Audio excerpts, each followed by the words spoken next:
హన్మకొండలోని ప్రభుత్వ practising primary స్కూల్లో జరిగిన కలంధార పుస్తకావిష్కరణను సాహితీవేత్తలు, జిల్లా అధికారులు ఘనంగా ఆవిష్కరించారు. ఈ కార్యక్రమాన్ని ప్రముఖ కవి పుట్లపల్లి శ్రీనివాసరావు అధ్యక్షత వహించగా ఆచార్య బన్నా ఐలయ్య కలంధార పుస్తకాన్ని ఆవిష్కరించారు. హన్మకొండ అడిషనల్ కలెక్టర్ మేన శ్రీనివాస్ ముఖ్య అతిథిగా పాల్గొని ప్రసంగించారు. సీనియర్ జర్నలిస్ట్ నాగవెల్లి జితేందర్ సామ్రాట్ కలంధార పుస్తక సమీక్ష చేశారు. కలంధార పుస్తక రచయిత నక్క కుమారస్వామి తన మనోభావాలను సాహితీ మిత్రుల దగ్గర పంచుకున్నారు. ఈ కార్యక్రమంలో ప్రముఖ వాగ్గేయకారుడు వల్లంపట్ల నాగేశ్వరరావు, ప్రముఖ కవి సిరాజుద్దీన్, బిల్లా మహేందర్, సీనియర్ జర్నలిస్ట్ శంకర్రావు శంకేశ్ పాల్గొన్నారు. రావాలి, మొదటి పుస్తకాలు తప్పకుండా అందంగా ఆవిష్కరణ జరగాలని ఆయన కోరుకుంటారు, తప్పపడుతుంటారు. అలాంటి వ్యక్తి ఎన్నో సభలకు సభాధ్యక్షత వహిస్తున్నారు, కార్యక్రమాలను చాలా చక్కగా నిర్వహిస్తున్నారు. మరి ఈరోజు కూడా ఈ సభకు ఆయన అధ్యక్షత వహించాల్సిందిగా వారి వేదిక మీదకి ఆహ్వానిస్తున్నాను. కోటపల్లి శ్రీనివాసరావు గారు, వెల్కమ్ సార్.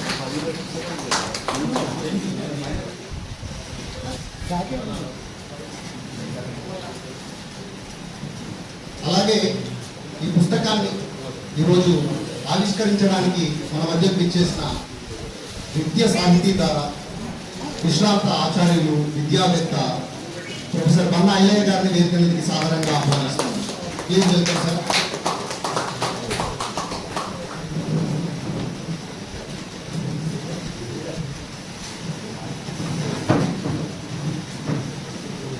ఈనాటి సభకు ముఖ్య అతిథిగా చేసిన హన్మకొండ జిల్లా గ్రామీణాభివృద్ధి సంస్థ అధికారి మేన శ్రీను గారిని వేదిక మీద ఆహ్వానిస్తున్నాం. Please welcome sir.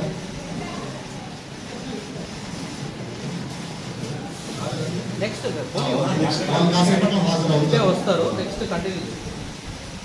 ఇంకా ముఖ్య అతిథులుగా ఉన్నవారు తర్వాత హాజరవుతారు. అతిథులుగా ఉన్న వల్లంపట్ల నాగేశ్వరరావు గారు 5 దశాబ్దాలుగా నిరంతరం సాహిత్యంతో, ఇతర కళలతో ఆయన మమేకమైపోతూ ఇద్దరిలో నడిపిస్తున్నారు. ఆయన కూడా కాసేపట్లో హాజరవుతారు. తర్వాత నిత్య సాహిత్య అభిలాషి, కాళోజీ ఆరోగ్య విశ్వవిద్యాలయం మాజీ రిజిస్ట్రార్గా ఉన్న డాక్టర్ దేవులపల్లి ప్రవీణ్ గారు కూడా హాజరవుతారు. తర్వాత ప్రపంచ శాంతిని కోరుతూ ఎప్పుడూ తన గానాన్ని వినిపిస్తున్న కవి, మంచి గాయకులు సిరాజుద్దీన్ గారు కూడా హాజరవుతారు. తర్వాత సామాజిక కార్యకర్త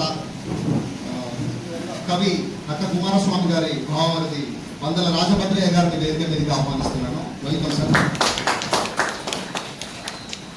అలాగే ఈ పుస్తకావిష్కరణ సందర్భంగా తన ఆత్మీయ పలుకులు వినిపించబోతున్న మా తెరసం ప్రధాన కార్యదర్శి బిల్లా మహేందర్ గారిని వేదిక మీదకి ఆహ్వానిస్తున్నాను. ఇక ఇప్పుడు ఈరోజు ఆవిష్కరణ కాబోతున్న కలంధార పుస్తకాన్ని మనందరికీ పరిచయం చేస్తూ, సమీక్షిస్తూ, దానిలో ఉన్న సారాంశాన్ని మనం విప్పి చెప్పబోతున్న కళాకారులు, గాయకులు, మంచి కవి, కథకుడు, చాలా ప్రక్రియల్లో కృషి చేస్తూ ఈరోజు సమీక్ష కూడా.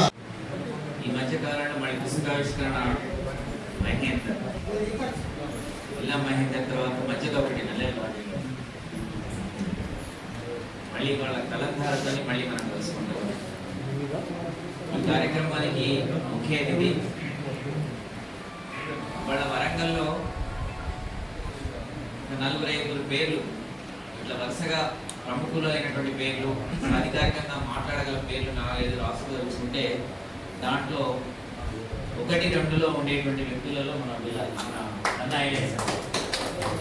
ఆయన రిటైర్మెంట్ సందర్భంలో విజయపదం అని దాదాపు 600 పైగా పేజీలతో ఒక పెద్ద సందర్భం వచ్చింది.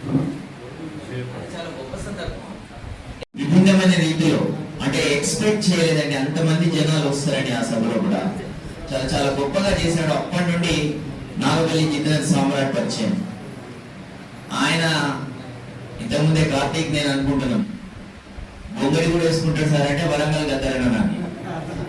సో అట్లాంటి గాయకుడు, కవి, కథకుడు. ఆయన కథలు కానీ కవిత్వం కానీ ఏది మాట్లాడినా జనసామాన్యం నుంచి వచ్చినవి ఉంటాయి ఆ కథలన్నీ కూడా.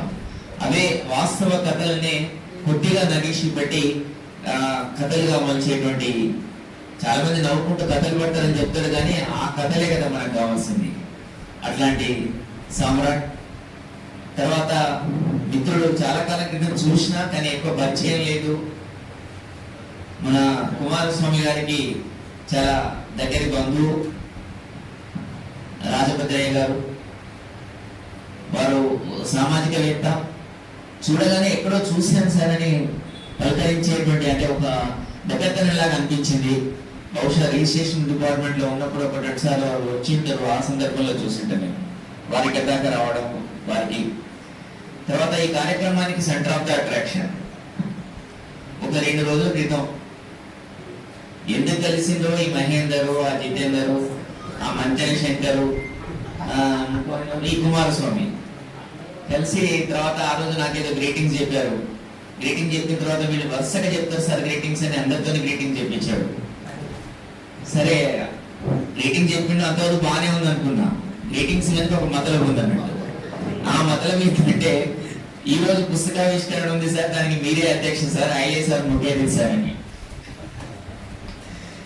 సో ఇట్లా ఒక దారపోగులో కూడా ఇరికించాడు. దారపోగు మీద ఈ మధ్య రాశాడు కాబట్టి వెంటనే అది గుర్తొచ్చింది. ఆ దారపోగులో కూడా ఇరికించాడు మహేందర్, తర్వాత Kumar. Next day morning 10 o'clock మీకు పుస్తకం అందజేస్తుంది సార్ అని ఆ పుస్తకాన్ని తీసుకొచ్చి అందజేశాడు. సో అట్లాంటి కుమార్, నక్కా కుమారస్వామి. అయితే ఇంకోటి నాకు చాలా కుమారస్వామికి నాకు దగ్గర సంబంధం నేను ఎట్లా కోరిలేట్ చేసుకుంటానంటే, జనరల్ గా సాహితీ పరులలో ఎక్కువ శాతం టీచర్స్, తర్వాత యూనివర్సిటీస్ లో పనిచేస్తున్నటువంటి ప్రొఫెసర్స్, ఈ స్థాయిలో ఉండేటువంటి వాళ్ళు ఉంటారు. కానీ నాన్ అకాడమిక్స్ లోంచి పోయిట్స్ గా రావడం అనేది ఈ మధ్య కాలంలో కొద్దిగా ఎక్కువగా ఉంది సార్. అట్లాంటి వరుసలో ఇవాళ కుమారస్వామి పడుతున్నాడు. కుమారస్వామి సందర్భానికి, అంటే ఇవాళ ప్రస్తుత సందర్భానికి కావాల్సిన కవిత్వం సమస్తం దాంట్లో ఉంది. ఆయన కలం ద్వారా ఏంటి ఉద్విగ్నంగా స్పందించినటువంటి ప్రతి సందర్భాన్ని కవితామయం చేయాలని, అది సమాజగతం కావాలని, ఒక ఆవేదనతోని, తపనతోని, అలతి పదాలతోని అందరికీ అర్థమయ్యే పద్ధతి లోపల ఆ కుడిస్తున్నటువంటి ఆ స్పందన జల్లును హృదయ పీఠం నుంచి జాలువార్చి కలంలోకి తీసుకొని అది కలంధారలాగా ఇవాళ మన దగ్గరికి తీసుకొచ్చాడు. అట్లాంటి కుమారస్వామికి అభినందనలు తెలియజేస్తున్నాను. కార్యక్రమంలోకి వెళ్ళిపోదాం.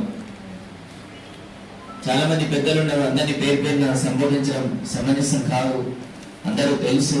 చాలా మంది మనకు ఆహ్వానం పలికాడు కార్తీక్. కాంగ్రెస్ లో అయితే యంగ్ టర్క్ అంటారు సార్, కాంగ్రెస్ లో అయితే కొత్త తరం వస్తే యంగ్ టర్క్ అంటారు కదా. సో మా కవిత రంగం మీద ఇవాళ యంగ్ టర్క్ ఇవాళ కార్తీక్. సో ఆహ్వానం పలికాడు, మంచి కవి. సో మిత్రులారా, ప్రస్తుత సందర్భానికి అని ఎందుకన్నానంటే, ఆ కలంధారను చూసినప్పుడు ఆయనలో సున్నిత మనస్కుడు ఉన్నాడు. ఎట్లాంటి సున్నిత మనస్కుడు ఉన్నాడంటే, అమ్మను చూసిన తర్వాత కవిత్వం రాయకుండా ఏ కవి ఉన్నాడు అనుకోండి. సో అది అక్కడి నుంచి ప్రారంభమైనటువంటి ఆ కవిత మహిళలకు సంబంధించి 4-5 కవితలు. తర్వాత ఈ సమాజాన్ని, ఈ పోకడలను, వీటన్నిటినీ గమనిస్తూ ఉన్నాడు కాబట్టి సమస్తాన్ని, అంటే పర్యావరణానికి సంబంధించి పెద్ద పీడ వేశాడు. పర్యావరణానికి సంబంధించి ఆ పుస్తకం నిండా చాలా కవిత్వాలు తీసుకొచ్చాడు.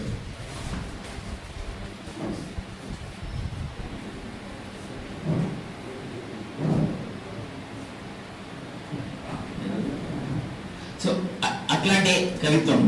తర్వాత తన ఊరుకు సంబంధించి, పల్లె నేపథ్యానికి సంబంధించి, తర్వాత తన బడికి సంబంధించి, తాను చెప్పిన బడిలో తనతోని చదువుకున్నటువంటి పిల్లలు, వాళ్ళ పిల్లలు ఆ బడికి పంపకుండా కాన్వెంట్కు పిల్లల్ని పంపిస్తున్నప్పుడు చాలా బాధపడతాడు. తన బడిలోంచి వెళ్ళిపోయినటువంటి వాళ్ళు, ఎదిగి ఆఫీసర్లుగా ఎదిగినటువంటి వాళ్ళు వాళ్ళ పిల్లల్ని ఆ ప్రభుత్వ పాఠశాలకు పంపించకుండా కాన్వెంట్ బడికి పంపించడం, బడి ఎంత బాధపడుతుందో తెలియజేసేటువంటి సందర్భం ఉంది. అది ఒక తపన అన్నట్టు అది. అంటే మన వ్యవస్థలను కూల్చుకోవద్దని. తర్వాత ఉద్యోగ జీవితంలో తాను అనుభవిస్తున్నటువంటి బాధను కూడా చెప్పాడు. అది కూడా నాకు ఎక్కడో కొద్దిలేదు. నేను బాసిజం అనే కవిత్వం రాసుకున్నాను. నేను ముందు నడిస్తే ఏవగింపు, వెనుక నడిస్తే ఈసడింపు, కలిసి నడిస్తే కంటగింపు. ఇది బాసిజం. అప్పుడు ఎప్పుడో నేను రాసుకున్నాను. నీ చూపుల తుపాకీ నాపై సారించకు, అనుక్షణం నీ చూపుడు వేలు ట్రిగ్గర్ పై నొక్కకు, అనుక్షణం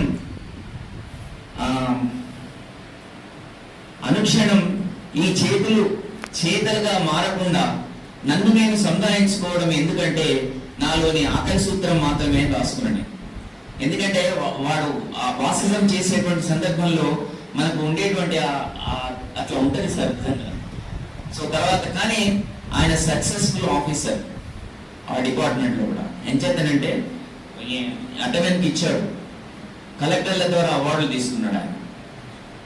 అంటే ఒక అడ్మినిస్ట్రేటివ్ అవుట్లుక్ లో ఉన్నటువంటి వ్యక్తి అతను కనుక కవి కనుక అవుతే కన్విన్స్ చేసేటువంటి మెటీరియల్, ప్రజలతోని మమేకమయ్యేటువంటి మెటీరియల్ ఎక్కువగా ఉంటుందని నేను అనుకుంటాను. అట్లా కుమారస్వామి సక్సెస్ అయ్యాడు. ఇవాళ కలంధార ఆయనకు అంటే ఇవన్నీ వచ్చినాయి, దాంట్లో ప్రతి సందర్భం వచ్చింది. అది ఆ సబ్జెక్ట్ అంతా మళ్ళీ జితేందర్ది కాబట్టి మళ్ళీ ఎక్కువగా నేను మాట్లాడడం సమంజసం కూడా కాదనుకుంటూ చాలా మాట్లాడాలని ఒక్క రోజులోనే మొత్తం అంతా చూశాను. ప్రతిదీ కూడా అన్ని టిప్పులు పెట్టుకున్నాను. తర్వాత ఇప్పుడు ముందుగా పెద్దలు మన బన్నయ్య గారి చేతుల మీదుగా ఈ పుస్తకాన్ని ఆవిష్కరింపజేసుకున్నాం. తర్వాత అనంతర కార్యక్రమంలోకి వెళ్ళిపోతాం. Thank you sir. Please welcome. ఇప్పుడు ఈ కలంధారను ఆవిష్కరించాల్సిందిగా బన్నయ్య సార్ని కోరుతున్నాను.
ఈ పుస్తకాన్ని వాళ్ళు లేకపోయినప్పటికీ కూడా వాళ్లను ఇక్కడ శాశ్వతపరిచి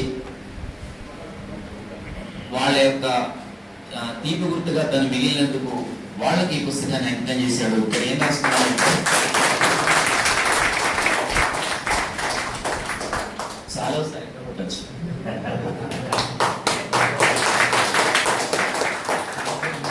నాకు జన్మనిచ్చి నా ఎదుగుదలకు ఎంతో శ్రమించి నన్ను ఉన్నతమైన హోదాలో చూడాలని ఎన్నో కలలు కని నిజాయితీగా ఉండాలని ఎంత కష్టం వచ్చినా చిరునవ్వుతో స్వీకరించాలని ధైర్యాన్ని అందించిన నా దైవ స్వరూపులు మా అవ్వ, అమ్మ, నాన్న కీర్తిశేషులు డాక్టర్ సమ్మయ్య గారికి, కీర్తిశేషులు లక్ష్మి గారిని మననం చేసుకుంటూ తంగేడు పూల దండలేస్తూ వినమ్రంగా నమస్కరిస్తూ నా కలంధార వచన కవిత్వం పుస్తకాన్ని మా తల్లిదండ్రులకు అంకితమిస్తున్నాను. ఇది వారి చేతులు సార్. సభకు విచ్చేసినటువంటి వేదిక మీద ఉన్నటువంటి సభాధ్యక్షులు ఈ సమాజానికి చైతన్యం చేయడంలో తన కవితాశక్తితో ఒక ఊరుగల్లు వాతావరణాన్ని సాహిత్యపరంగా మార్చిన పెక్కపల్లి శ్రీనివాసరావు గారికి, అందరికీ గురువు, విశ్వవిద్యాలయంలో ఒక కొత్త తరాన్ని సాహితీ ప్రియులుగా మార్చడంతో పాటు సాహితీ లోకానికి కొత్త వ్యవస్థను తయారు చేసి ఇంకా 100 ఏళ్ళు తెలుగు సాహిత్యం బతికే విధంగా కృషి చేస్తున్నటువంటి విశ్రాంత ఆచార్యులు బ్రహ్మ అయ్య గారికి, అదేవిధంగా ఎంతో మందిని మేల్కొల్పేటువంటి విధంగా తన నాటకాల ద్వారా, పాటల ద్వారా సమాజంలో ఒక చైతన్యాన్ని కలిగించి నిజంగా ఎలక్షన్లు వచ్చేటువంటి నాటిక ఇప్పటికీ అది సజీవంగా సమాజంలో నిలబడింది. అలాంటి సమాజాన్ని చైతన్యవంతం చేయడంలో కీలక పాత్ర పోషించినటువంటి కవి, రచయిత, గాయకులు వల్లంపట్ల నాగేశ్వరరావు గారికి లోకవేళను కానీ తన కవిత్వం ద్వారా ఒక మానవ సమాజాన్ని, యువతను ముందుకు సాగించడంలో, కొత్త తరం వాళ్లకు అవకాశం ఇవ్వడంలో కీలక పాత్ర పోషిస్తున్నటువంటి బిళ్ళ మహేందర్ గారికి, నాలాంటి జర్నలిస్టులను వర్కింగ్ జర్నలిస్టులు కాదు లెక్చరర్స్లుగా తీర్చిదిద్ది జర్నలిస్టు సమాజానికి ఒక మంచి పరిచయం చేసి మమ్మల్ని ఒక రచయితగా, అంటే నిజంగా కూడా నేను తెలంగాణలో ఉద్యమంలో ప్రయోగించాలనే పుస్తకానికి రావడానికి శంకరరావు సారు నన్ను ప్రోత్సహించినటువంటి విధానం, అక్కడికక్కడే నాతో పాట రాయించి తెల్లారి ఆ పాఠం పత్రికలో రావడం నిజంగా చాలా గొప్ప, నాకు ఒక అవకాశం ఇచ్చినటువంటి, అనుకోకుండా శంకరరావు సార్ ఇక్కడికి రావడం really very thanks to sir. అట్లాగే నా బాల్యమిత్రుడు, ఈ పుస్తకావిష్కరణలో హీరో, తను పనిచేసినటువంటి సంస్థలో వివిధ గ్రామాలలో ప్రజలను చూసినటువంటి విషయాలు, అలాగే తన ఊరి జీవితం, వీటన్నిటిని కలిపి పుస్తకం అందించాడు. ఈ పుస్తకంపై సమీక్ష చేయడానికి నాకు అవకాశం కల్పించారు భద్రన్న గారు. రాజకీయ నాయకులు, ఒక జర్నలిస్ట్ గా నాకు పరిచయం, మా ఇద్దరి మధ్యలో వ్యక్తిగత పరిచయాలు లేకపోవచ్చు కానీ సీనియర్ పొలిటికల్ లీడర్, ఒక మంచి చైతన్యవంతమైనటువంటి వ్యక్తి. అదేవిధంగా వేదిక కింద ఉన్నటువంటి ఆత్మీయులు, సామాజిక చైతన్యం గమనించినటువంటి వ్యక్తులు, గాయకులు ఇమానుల్ గారు, అదేవిధంగా చాలా మంది నా బాల్య సీకే కాలేజీ మిత్రులు శ్రీనివాస్ గారు, ఇట్లా చాలా మంది మిగిలిన క్లాస్మేట్, వీళ్ళందరికీ కూడా ప్రత్యేక కృతజ్ఞతలు చెప్తూ, నేను నిన్న అనుకోకుండా నక్క కుమారస్వామి గారు ఊరికి వెళ్ళాను ఒక కవి మిత్రుడితో. అక్కడికి వెళ్ళాక ఆ కవి మిత్రుడి వైఫ్ ఫోన్ చేసింది, ఎక్కడికి వెళ్ళాలని. అలాగే ఊరికి వెళ్ళానంటే ఎందుకు వెళ్ళాను అని క్వశ్చన్ చేసినారు. అలాంటి, అంటే ఆ ఊరి గురించి మీరు ఆంధ్రజ్యోతిలో నాకు పెద్ద అవకాశం ఇచ్చి రాపించారు. 4 వాక్యాలను దాంట్లో మొదలుపెట్టాను. నవీన శిలాయుధపు ఆది మానవుల సమాధుల సాక్షిగా కాకతీయ వారసత్వాన్ని పెరిగిపుచ్చుకున్న పల్లె అది. దేశముక్కులు వేయిన అగ్రహారం ఆ పల్లె. అగ్రహారం అంటే మీకు అంత ఇది ఉంటుంది. దాదాపు నాకు తెలిసిన సమాచారం వరకు 50 కుటుంబాలు, బ్రాహ్మణ కుటుంబాలు ఉండేవి అగ్రహారం పల్లె. ఆ మట్టిలో పుట్టిన బిడ్డలు పేరు చెప్పుకోవడానికి వెనుకడుగు వేస్తున్న ఆ పల్లె తరతరాల మట్టి మనుషుల జీవితాలను ఒడిలో దాచుకున్న పల్లె. చుట్టూ పంట పొలాలు, చారిత్రక వారసత్వ రంగనాయకుల గుడి.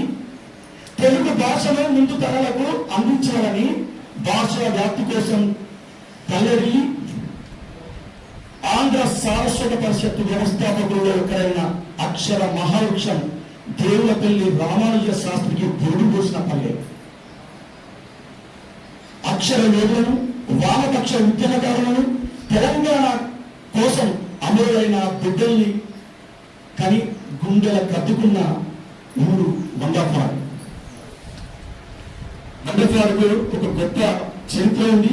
ఆత్మకూరు దేశ్ముఖ్లు వండర్ఫాడ్ దేశ్ముఖ్లు యుద్ధం జరిగితే వండర్ఫాడ్ దేశ్ముఖ్ గెలిపోయింది.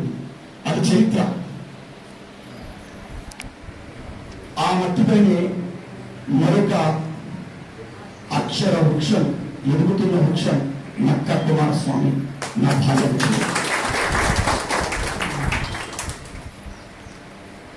ఈ సమాజానికి కలం ద్వారాగా మొదటి పుస్తకంగా పరిచయం అవుతున్నటువంటి సామాజిక చైతన్యపు అక్షరాలను వెదజల్లుతున్నటువంటి వ్యక్తి నక్క కుమారస్వామి.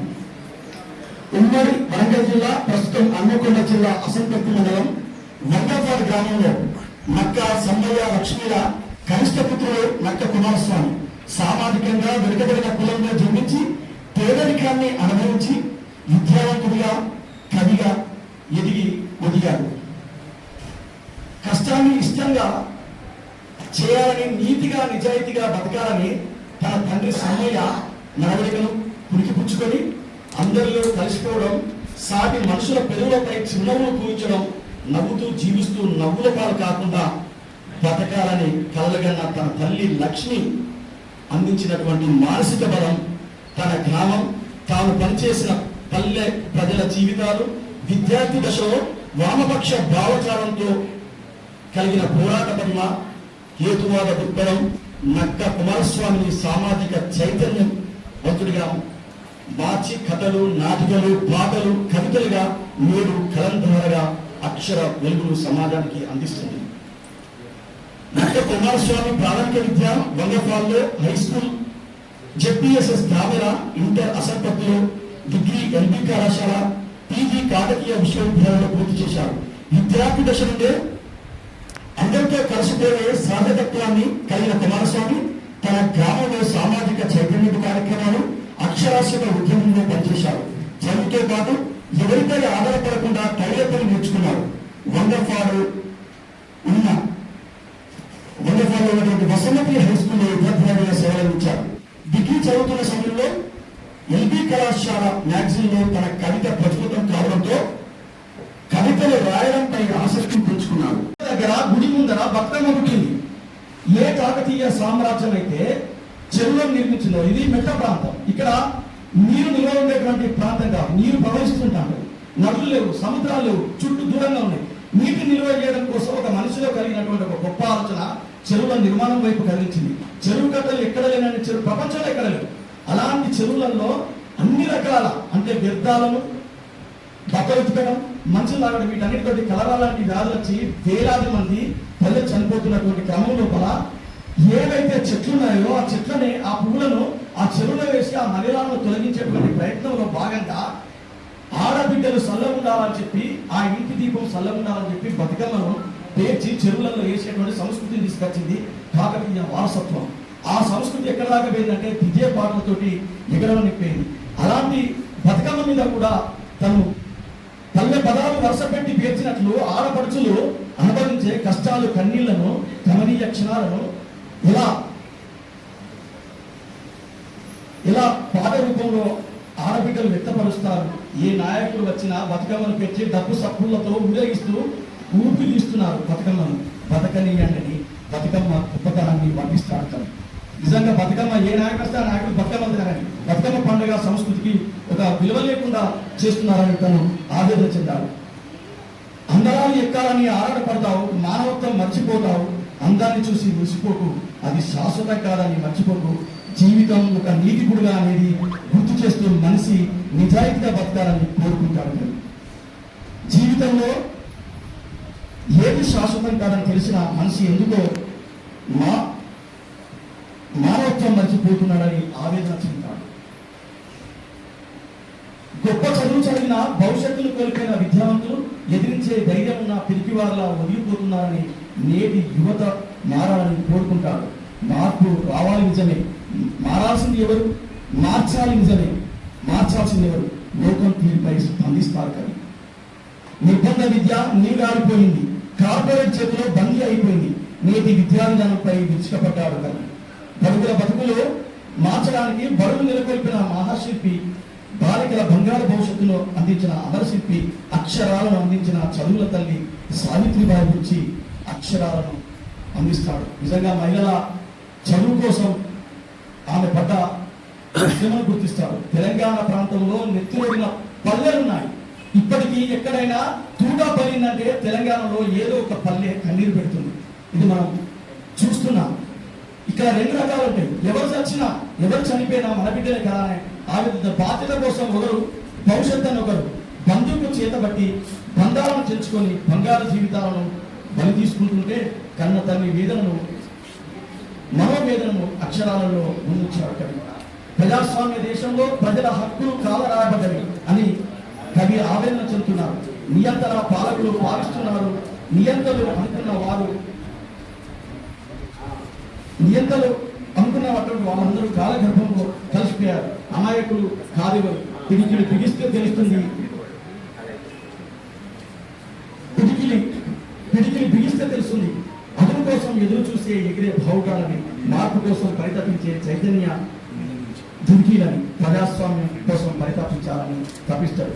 సైన్స్ నమ్మాలో పంచాంగం నమ్మాలో నా కనుగొప్పల చాటులు నువ్వే అంతరాలను కవితలో భావాలను వ్యక్తం చేశాడు. అంటే తన భార్య గురించి కూడా చాలా గొప్పగా చెప్పాడు. ప్రభుత్వ బడులపై జరిగేటువంటి అనేక అంశాలపైన కూడా ప్రశ్నించాడు. కవి సహజంగానే ప్రకృతి ప్రేమికుడు. అంతరిస్తున్న అడవులను, అంతరిస్తున్న ఆదివాసుల ఆచారాలను చూసి చెలించిపోయాడు. తాడవారి ఏజెన్సీలో తాను ఉద్యోగ విధులు నిర్వర్తించడం కావచ్చు. అడవులు నశిస్తే ఆక్సిజన్ కరవై మానవ జాతి పతనమవుతుందని చెట్లను పెంచాలని కోరుకున్నారు. ప్రకృతిని పట్టించుకోకుండా సహజ వనరులను కాపాడుకుందాం అంటే ప్రకృతిని పట్టించుకోకుండా అనేటువంటి కవితలు సహజ వనరులను కాపాడుకుందాం. అదేవిధంగా అంతరిస్తున్న పల్లెలపై ప్రేమలతో ఊర పిచ్చుకల మీద కూడా, అంటే ఊర పిచ్చుకలు అంతరించిపోతున్నటువంటి ఊర పిచ్చుకల మీద కూడా గనక గడ్డిని నోటతో పట్టి ఇంటి సూర్యులో నా గూడును కట్టి ఊర పిచ్చుకను, ఆ గూడు కట్టిన ఊర పిచ్చుకను కాపాడుకుందామని చెప్పి కవి అంతరించిపోతున్న పక్షుల జాతి మీద కూడా తన ప్రేమను కురిపిస్తారు. ప్రపంచమంతా గ్లోబల్ విలేజ్ గా మారిన ఈ రోజుల్లో గ్లోబల్ రాజకీయాల మీద కూడా దృష్టిపడ్డాడు. ఉచిత విద్య, వైద్యం అందించలేని వ్యవస్థ పైన అక్షరాలను సంధించాడు. చప్పట్లతో కరోనాను తరిమే సంస్కృతి పైన ధ్వజమెత్తాడు. సహజతత్వం లేని చవట నాయకులపై అక్షరాస్త్రం సంధిస్తాడు. పార్టీలు మారడం, వారి నైజం, నమ్మక ద్రోహం, గుడ్డిగా నమ్మడం, గుర్తించకపోవడం నీ అజ్ఞానానికి ఆనవాలు. ఆత్మీయులను, స్నేహితులను పార్టీ పేరుతో పగవాడివయ్యావు. నీ నాయకుడు పార్టీ మారి నిన్ను నవ్వుల పాలు చేశాడు. మోసం చేసే ఏ పార్టీ వాడైనా ఎగిరెగిరి తను ఎడమ కాలుతో అంటూ రాజకీయ పార్టీలు మారేటువంటి నాయకుల పైన తన కవితను వినిపించాడు. అదేవిధంగా ఎంత దరిద్రమైనటువంటి జీవితం అని అంటే, సెలయేరులలో నీటిని తాగేటువంటి సంస్కృతి నుండి స్వచ్ఛమైన నీటిని తాగి 120 ఏళ్ళు మనిషి ఆయుష్. 20 ఏళ్ళకి అన్ని రోగాలు తెచ్చుకుంటున్నాడు. 100 సంవత్సరాలు చల్లంగా బతకమని అందరూ జీవిస్తారు. నీళ్ళను కూడా లక్షలు పెట్టి కొనుక్కునేటువంటి దరిద్రమైనటువంటి సంస్కృతి మనకు వచ్చేసింది. ఆ నీటిని కాపాడుకోవాలి, నీటిని పొదుపు చేసుకోవాలని చెప్పి నీటి పైన కూడా, నీరు జీవజాతికి ఎంత అవసరమో కవి తప్పిస్తాడు. నీటి ఊటలను పెంచడం కోసం మానవులు ప్రయత్నించాలని కోరుకుంటాడు. బొట్టున ఒడిసి పట్టు 3 విషయాలు చెప్పి నేను ముగిస్తాను. ఎందుకంటే ఆత్మీయ పలుకులు కాబట్టి ఆల్రెడీ మన జితేందర్ గారు చాలా సవివరంగా పుస్తకం గురించి చెప్పారు. కాబట్టి మన పుస్తకాన్ని ఆవిష్కరించిన బన్నయ్య దాసు ఆలయ సార్ కూడా కవిత్వం గురించి చెప్తారు. కాబట్టి నేను ఆ లోతుల్లోకి వెళ్లకుండా, మరి కుమారస్వామి గారికి ప్రేరణ ఎవరు అంటే ఆయన రాసుకున్నాడు. ఆయనకి ఎంతో వచ్చింది ఈ కవిత్వం సంబంధించి అన్నప్పుడు విద్యార్థి దశ నుండే అతడు కథలు, కవితలు రాశారన్నాడు. మరి దీనికి ప్రేరణ ఏంటంటే, అతనికి జ్ఞానం తెలిసినప్పటి నుంచి అనేక వీధి నాటకాలు, భాగవతాలు, వెనుకట మనం ఆ కాలంలో ఉన్నప్పుడు అవి వాటి పట్ల ఎక్కువ ఆసక్తి పెంచడం వల్ల ఆ ఆసక్తితో తాను కూడా ఏదైనా రాయాలనే ఆసక్తితో ఇట్లా తను కవిత్వంలోకి, కథలోకి, పాటల్లోకి వచ్చినట్టుగా చెప్పడం జరిగింది. మరి పుస్తకాన్ని మనం గమనించినట్లయితే చాలా సామాజిక అంశాలు, అసలు వస్తువులను మనం చూసుకున్నట్లయితే అనేక వస్తువులు మనకు ఇంట్లోకి రమ్మంటాము, ఆవుకు ఇంత టైంకు పెడుతున్నాము, మంచిదే, మనం కాదంటలేము. ఎవరి అభిప్రాయాలు, ఎవరి ఆలోచనలు ఏదైనా ఒకటే. కానీ నువ్వు ఇవాళ ఆవును ప్రేమగా, గౌరవంగా చూసుకొని ఇంట్లో కూడా రమ్మని అంటున్నావు. ఇవాళ అమ్మను నువ్వు ఎందుకు రమ్మంటలేవు, దగ్గరికి ఎందుకు తీసుకుంటలేవు? అమ్మ నేను కన్నతల్లే కదా. సో అమ్మను, ఆవునే కాదు అమ్మను కూడా ప్రేమించమని ఒక హితవు పలుకుతుంది. ఇట్లా చూసుకుంటా పోతే ఈ యొక్క పుస్తకంలో, తన కవిత్వంలో అనేక అంశాలలో మనకు తన యొక్క ఆలోచనలు ఏ విధంగా ఉన్నాయి, ఎట్లా సమాజం పట్ల ఒక నిబద్ధతగా ఉండి కొనసాగుతుందనే అంశాలు మనకు ఈ 81 కవితలు మనకు కనిపిస్తాయి.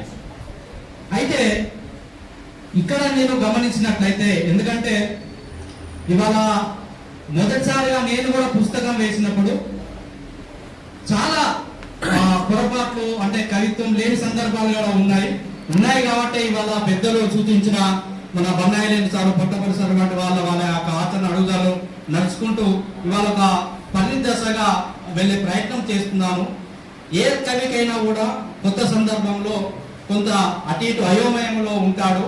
ఆ అయోమయాన్ని ఖచ్చితంగా నక్క కుమార్ సార్ దాటాడని తెలియజేస్తూ, కొత్త వాళ్ళు ఖచ్చితంగా వస్తువును ఎట్లా చూడాలి, దాన్ని నిశ్చితంగా పరిశీలించి దాని కవిత్వంలోకి తీసుకెళ్లాలి అనే విషయాన్ని గ్రహించాలని కోరుకుంటూ, ఇలా చూసినట్లయితే చాలా కవిత్వంలో మనకు ప్రాస కవిత్వం కనిపిస్తుంది.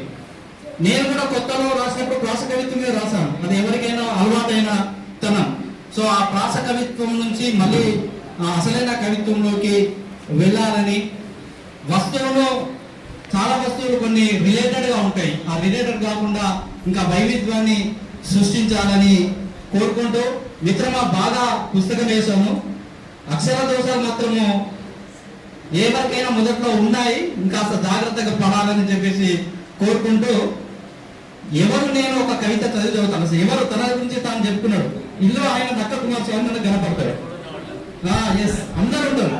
ఎవరు నేను అనేది మనకు చూసినట్లయితే తన గురించి తాను చెప్పుకున్నాడు. అది ఒక్కసారి చదివితే తను ఎవరో మనకు తెలుస్తుంది. ఎవరాయనే?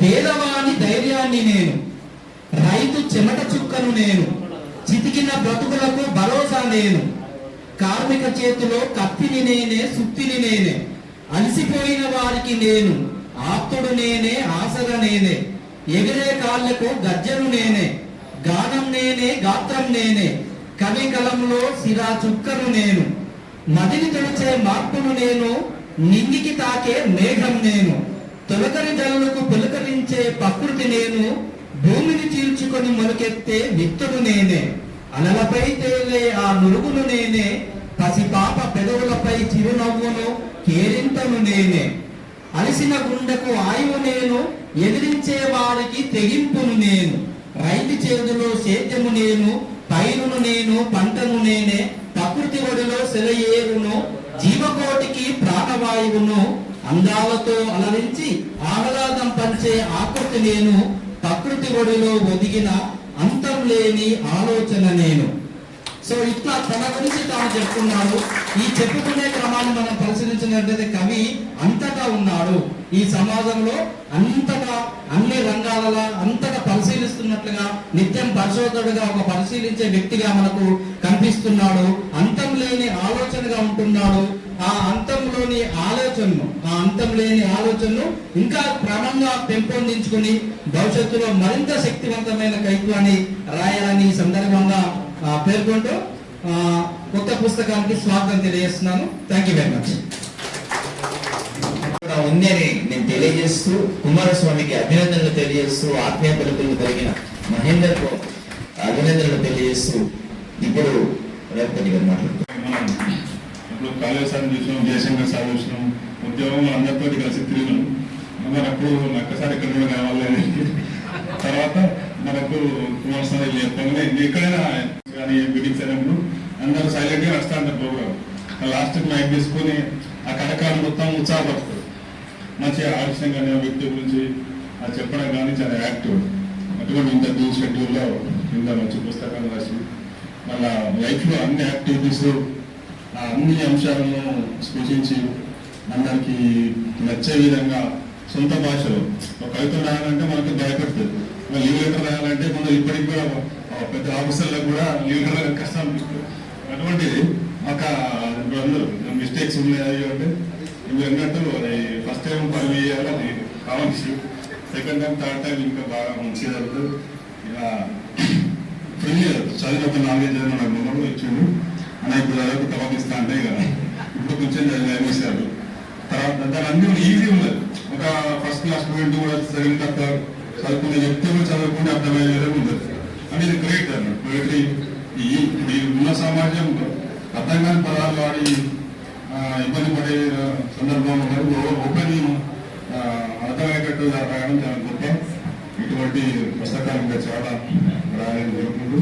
All the best. Thank you very much. Active catalyst ఆయన lions club tri city president గా చేశారు, జోన్ చైర్మన్ గా కూడా చేశారు. జోన్ చైర్మన్ గా చేయడం అంటే ఇంటర్నేషనల్ రికగ్నైజ్డ్ పోస్ట్ అది.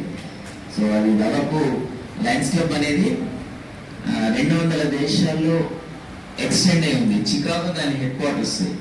సో అక్కడి నుంచి కరెస్పాండెన్స్ పొందినటువంటి పిల్లలు రఘుపతి గారు. సో అట్లాంటి రఘుపతి అంటే ఏదో ఒక ఎలిమెంట్ ఉంటేనే సోషల్ యాక్టివిటీస్ లో ఇన్వాల్వ్ అవుతా ఉంటారు. సో ఒకళ్ళు కవిత్వం ద్వారా వస్తారు, ఇంకొకళ్ళు ఒక రకంగా వస్తారు. రఘుపతి గారు సర్వీస్ చేయాలని అనుకున్నాడు కాబట్టి చేశాడు. ఎన్ని సర్వీస్ యాక్టివిటీస్ అండి బాబు. మీల్స్ ఆన్ వీల్స్ కానీ, తర్వాత ఎన్ని మీల్స్ ఆన్ వీల్స్ అంటే దాదాపు ఒక 1 year నడిపించాం సార్. కంటిన్యూస్ ఒక 1 year ఇక్కడ సర్కార్ దవాఖాన దగ్గర, కాజుపేట స్టేషన్ దగ్గర, రైల్వే స్టేషన్ దగ్గర ఒక 1 year 365 days ఎవ్రీ డే ఉదయం వాళ్ళకు టిఫిన్ ఆర్ లంచ్ ఏదో ఒకటి ప్రొవైడ్ చేసేవాళ్ళం. కేవలం లయన్స్ క్లబ్స్ చేసినాయి అవన్నీ. సో మాకు అప్పుడు ప్రభుత్వం నుంచి కూడా చాలా ఎంకరేజ్మెంట్ ఉండే. నేను గవర్నర్గా చేసినప్పుడు శంకర్రావు గారికి తెలిసినప్పుడు ఫస్ట్ టైం ఇంటర్నేషనల్ ఫండ్ ఒక $10,000 వచ్చినాయి. టాపిక్ వచ్చింది కాబట్టి చెప్తాను. $10,000 వస్తే అప్పుడు రాజీవ్ గాంధీ హనుమంత్ గారు కరెక్ట్ సార్. సో అప్పుడు 6 జిల్లాల లోపల కరోనా పీరియడ్ అది. కరోనా పీరియడ్ లో 6 జిల్లాల్లో కూడా దాదాపు 200 నుంచి 3 లక్షల వరకు ఆ కరోనా కిట్స్ తర్వాత అవన్నీ కూడా పంపిణీ చేయడం జరిగింది. అది పెద్ద సందర్భం. అంటే అంతకంటే ఏముంటుంది, మనం రాసి పడేస్తాం, కానీ అక్కడ యాక్టివిటీ ఒకటి అవ్వకూడదు కదా. ఆ యాక్టివిటీలో కూడా మేమంతా భాగస్వాములు అయినందుకు ఆనందంగా.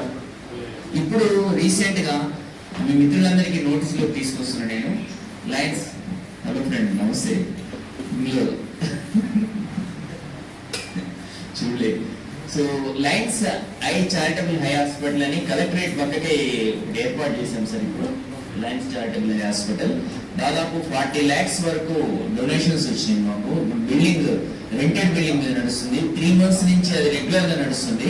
ఆ 3 months నుంచి ఇప్పటి వరకు మేము 300 క్యాటరాక్ట్ ఆపరేషన్స్ ఫ్రీగా చేసాం. మేము 300 క్యాటరాక్ట్, దాదాపు ఒక 1500 మంది పేషెంట్స్ ఇప్పటికి అటెండ్ అవుతున్నారు. డాక్టర్స్ కూడా ఫ్రీగా వచ్చి చేస్తున్నారు సార్. డాక్టర్ భరద్వాజ్ గారు అని వస్తున్నారు. తర్వాత కొంతమంది అంటే టెక్నీషియన్స్ వాళ్ళని మాత్రం ఎంప్లాయ్మెంట్ ప్రొవైడ్ చేసుకున్నాం. ఒక 2-3 సంవత్సరాలు కనుక నడిస్తే ఇంటర్నేషనల్ ఫండ్ ఏమైనా వస్తే అది ఓన్ బిల్డింగ్ అవుతుంది. సో ఈ మాట ఎందుకు అన్నానంటే ఇక్కడ అడిషనల్ కలెక్టర్ గారు ఉన్నారు. మాకు ఎక్కడైనా ఎప్పుడైనా ఏదైనా ఉపయోగపడితే కలెక్టర్ గారి చెవులో వేస్తే మాకు ఇది ఉపయోగపడుతుందనే ఉద్దేశంతో చెప్పాను సార్. సో తర్వాత ఇప్పుడు మన డయాస్ మీద అడిషనల్ కలెక్టర్ హోదాలో వారు ఉన్నారు, కానీ very simple and humble man. ఎక్కడ చూసినా అసలు నేనేవారండి బాబు, ఆయన ఒక ఆఫీసర్. ఎప్పుడు మేము కలెక్టరేట్ లో కలిసినా, లేకపోతే ఎప్పుడు కళాక్షేత్రంలో ఆ ప్రోగ్రామ్స్ అప్పుడు కలిసినా, ఎప్పుడు ఈ బ్లడ్ డొనేషన్ క్యాంప్స్ లో కలిసినా, ఎప్పుడు కలిసినా కూడా హలో బాగుందని అని ముందు చెయ్యందించేటువంటి వ్యక్తులలో శ్రీనివాస్ గారు. నేను ఏదో చెప్తున్నాను, అది అంత గొప్ప సందర్భం. వీరొకరిని చూసిన తర్వాత మన ఆయన ఎవరు కరీంనగర్ లాల్ గారు, శ్యాంప్రసాద్ లాల్ ఆయన కూడా. సో అట్లాంటి ఆఫీసర్స్ ఉండడము చాలా అర్థమైనటువంటి సందర్భము. అట్లాంటి వాళ్ళలో ఇవాళ మీరు శ్రీనివాస్ గారు డిఆర్డిఓగా, అడిషనల్ కలెక్టర్ గా ఇవాళ మన హన్మకొండలో ఉండడము మనందరి అదృష్టం. వారిని మాట్లాడాల్సిందిగా కోరుతున్నాను. ఈనాటి కలంధార పుస్తకావిష్కరణ కార్యక్రమ నిర్వాహకులు కార్యక్రమం నిర్వహిస్తున్న కొట్లపల్లి శ్రీనివాసరావు గారు, కవి, రిటైర్డ్ రిజిస్ట్రార్ గారు, తర్వాత వేదిక మీద ఉన్న పెద్దలు బన్నె ఐలయ్య గారు, కవి, తెలుగు సాహిత్యం పైన పట్టున్న వ్యక్తి, అలాగే భద్రయ్య సార్, తర్వాత వల్లంపట్ల నాగేశ్వరరావు సార్, కవి, ఈ గాయకులు, అలాగే జితేందర్ మా మిత్రుడు, తర్వాత సిరాజుద్దీన్ గారు, తర్వాత ఎంపీఓ రవిగౌడ్ గారు, అలాగే ఈనాటి ఈ పుస్తకావిష్కరణానికి కూడా కారకుడైన నక్క కుమార్ గారు, అలాగే శంకర్రావు గారు, బిల్లా మహేందర్ గారు, ఆయన కూడా ఎంపీడీఓ మన రఘుపతి రెడ్డి గారు, అలాగే ఇక్కడికి విచ్చేసిన మా జాతీయ గ్రామీణ ఉపాధి హామీ పథక ఉద్యోగస్తులందరికీ పేరు పేరున మీ అందరికీ, తర్వాత వారి కుటుంబ సభ్యులకు, బంధువులకు అందరికీ కూడా గుడ్ ఈవినింగ్ అండి. మరి అందరూ కవులతో నేను వేదిక పేర్చి నేను ఏదైనా మాట్లాడాలంటే మనం ఆఫీసు కార్యక్రమాల్లో మాట్లాడచ్చు, ఇక్కడ మాట్లాడడం కొద్దిగా కష్టమైన పని అయినా కానీ నేను ఇక్కడ అధికారిక కన్నా ఒక పాఠకుడిగా మా కుమారుడు కార్యక్రమానికి ఒక పాఠకుడిగా మీ ముందు అసలు యాక్చువల్గా ఈ కార్యక్రమాన్ని ముందు నుంచి వీక్షించాలి. అనుకోకుండా నాకు ఈ అవకాశం ఇచ్చింది. మీ అందరికీ, పెద్దలందరికీ, మీరందరూ ఎంతో చక్కగా ఈ కవిత్వం మీద, సాహిత్యం మీద, కళల పట్ల మీరందరూ చాలా సంవత్సరాల నుంచి ఎంతో సేవ చేస్తున్న మీ అందరికీ పేరు పేరున మీ అందరికీ మరొకసారి కృతజ్ఞతలు, గుడ్ ఈవినింగ్ తెలుపుకుంటున్నాను.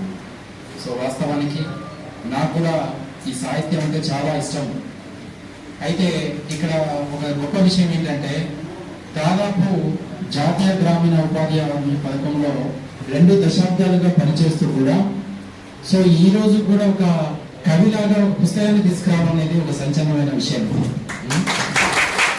వాస్తవానికి ఈ రోజు ఈ కార్యక్రమంలో భాగస్వామ్యం అంటే ఒక ఉద్యోగంలో పనిచేస్తూ రేయింబాలు ఎంతో నలిగిపోతూ కూడా ఇంత ఓపిక, ఇంత ఆయన యొక్క ప్రజ్ఞ ఈ కవిత్వం రాయడంలో నేనే ఆశ్చర్యపోతున్నాను. ఓ రోజు కుమార్ వచ్చి చెప్పాడు, సార్ నేను బుక్ రాస్తున్నా, కవితలు రాశానంటే అది నీకెంత పాసిబిలిటీ అయింది, అసలు మాకే అది ఇంత దాంట్లో అసలు తను ఒక ఏపీఓగా సరే ఎన్నో కార్యక్రమాలు చేయాల్సి ఉంటుంది ఉపాధి హామీ పథకంలో.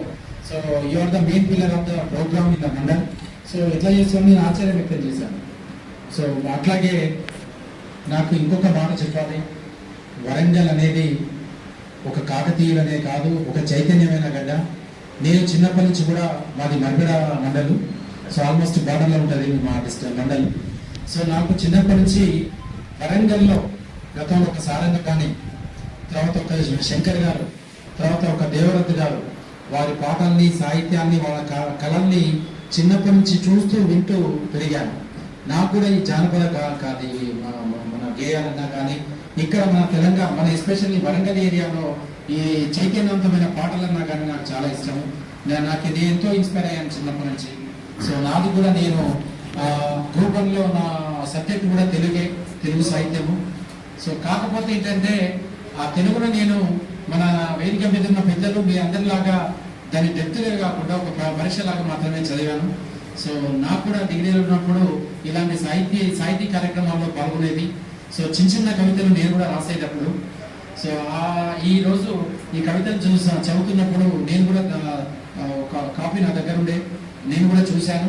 ఇంతకుముందు మన శ్రీనివాసరావు సార్ చెప్పినట్టుగా చాలా చిన్న మాటలతోని మన గతంలో సాహిత్యం అంటే, తెలుగు సాహిత్యం అంటే ఏదో గ్రాంధికంగా అసలు దాంట్లో నేను తెలుగు సాహిత్యం చదివినా కానీ నాకు కొన్ని పుస్తకాలు ఇప్పటికీ గతంలో ఆ పుస్తకాలు చదివితే అర్థం కాదు, సరిగా చదవలేము కూడా. కానీ ఒక శ్రీశ్రీలాగా నేను సైతం ప్రపంచానికి సమిధైన మొక్కను అవతిచ్చానని చెప్పేసి అన్నప్పుడు ఎంతో ఇన్స్పిరేషన్, ఎంతో ఉత్సాహము, ప్రజల్ని కదిలించారు ఆ మాటలతోని. అదే రీతిగా అదే లైన్లో ఈరోజు ఒక చిన్న మాటలతోని మన దగ్గర మన చుట్టూ సమాజంలో ఉన్న కుటుంబ విలువల గురించి, సామాజిక చైతన్యం గురించి, ఎన్నో సామాజిక రుగ్మతల గురించి, ఎన్నో అంశాల గురించి చాలా చక్కగా రాసిండు. నేనైతే రియల్లీ సర్ప్రైజ్, మా కుమారుడు ఇంత చక్కగా ఈ ఉపాధి హామీ కార్యక్రమం నిర్వహించిన ఇంకా ఎట్లా రాయడానికి నేను చాలా అభినందిస్తున్నాను కుమార్. చాలా ఇంకా ఇట్లాంటి చక్కగా ఎన్నో ఒక పుస్తకాలు రాయాలి. సో మీకు కూడా నిజాం కాలేజీ ఉన్నప్పుడు సార్ స్వామి గారిని కేసంద్రం నుంచి తెలుగు ప్రొఫెసర్ ఉండేది. సో వారు మాకు తెలుగు సాహిత్యం నిజాం కాలేజీలో చెప్తుండేది. సో అక్కడ కొన్ని కార్యక్రమాలు అక్కడ ప్రెస్ క్లబ్ బషీర్ బాగ్ ఉండేది. సో నర్సన్ సార్ చెప్పినారు నర్సంపేట ఆ స్వామి సార్ ఉన్నప్పుడు నేను ఆయన స్టూడెంట్ని. సో మేము కూడా ఈ కార్యక్రమాల్లో కొద్దిగా స్టార్టింగ్ లో నిజాం కాలేజ్ అంటే ఫస్ట్ ఇయర్ సెకండ్ ఇయర్ ఉన్నప్పుడు చాలా ఉత్సాహంగా పోయి ఇట్లాగే మాట్లాడుతుండేది. వేదికల దగ్గర పోయి మాట్లాడడం, తర్వాత చిన్న కవితలు మేము కూడా ఒక ప్రయత్నం చేయడము. సో ఆ ప్రయత్నం చేస్తున్నప్పుడు ఒకసారి అప్పుడే కొండపల్లి సిద్ధరామయ్య గారు రిలీజ్ అయ్యి అక్కడ ప్రెస్ క్లబ్ లో ఒక కార్యక్రమం పెట్టడం జరిగింది. సో ఫోన్ అయితే పోయాము, అందరూ షేక్ హ్యాండ్ తీసుకున్నాం, ఫోటో తీసుకున్నాం, కానీ బయటకు వచ్చిన తర్వాత అది ఒక 4 రోజులు మాకు భయాన్ని వెంటాడింది. అయితే సో అప్పటి నుండి మాకు కూడా మేము చెప్పే మాటలు కానీ ఇవన్నీ సాహిత్యం కానీ ఈ కళల పట్ల అప్పటికి ఇంకా ఈ ఉద్యోగం వైపు కాంపిటేటివ్ ఎగ్జామ్ వైపు అప్పటికి ఇంకా రాలేదు. సో మనం మాట్లాడే మాటలను బట్టి మా మిత్రులు కూడా అక్కడ నిజాం కాలేజీలో అప్పుడు కొంత లెఫ్ట్ పార్టీ వింగ్స్ కూడా ఉండేవి, స్టూడెంట్ వింగ్స్. సో ఆ వింగ్స్ వాళ్ళు కూడా మమ్మల్ని పిలిచి మీరు కూడా మా కార్యక్రమం రావాలని అడిగేది. సో మేము వాస్తవానికి ఒక మధ్యతరగతి కుటుంబం నుంచి ఒక మండలి హెడ్ క్వార్టర్ నుంచి హైదరాబాద్ వరకు, సో 25 సంవత్సరాల క్రితము ఈ రోజు అమెరికా పోవడం ఎట్లనో ఆ రోజు మరప నుంచి హైదరాబాద్ పోవడం అట్లా. సో మనం ఒక ఉద్దేశంతో ఒక లక్ష్యంతో పోయిన వాళ్ళము. నేను అనుకున్నాను ఇదంతా పోతే ఎటో పోతుంది అని చెప్పేసి. సో అప్పుడు మేము ఒక చేతికి ఒక బ్యాండ్ మన ఏబిపి సైడ్లో సో బ్యాండ్ కట్టుకొని ఇంకా మేము ఇది కాదు అని చెప్పేసి అప్పటి నుంచి సో ఆ బ్యాండ్ పోవడం కోసం సో మేము బొట్టు పెట్టుకొని ఆ సైడ్లో పోయేది.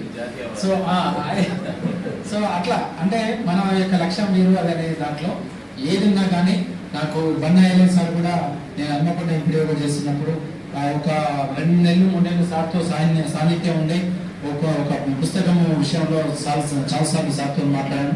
సో వారికి కూడా సో ఈ కార్యక్రమం ఉన్నందుకు నాకు కూడా సంతోషం ఉంది. అట్లాగే నాగేశ్వర అల్లంపల్లి నాగేశ్వర సార్ కూడా చాలా సీనియర్ కవి.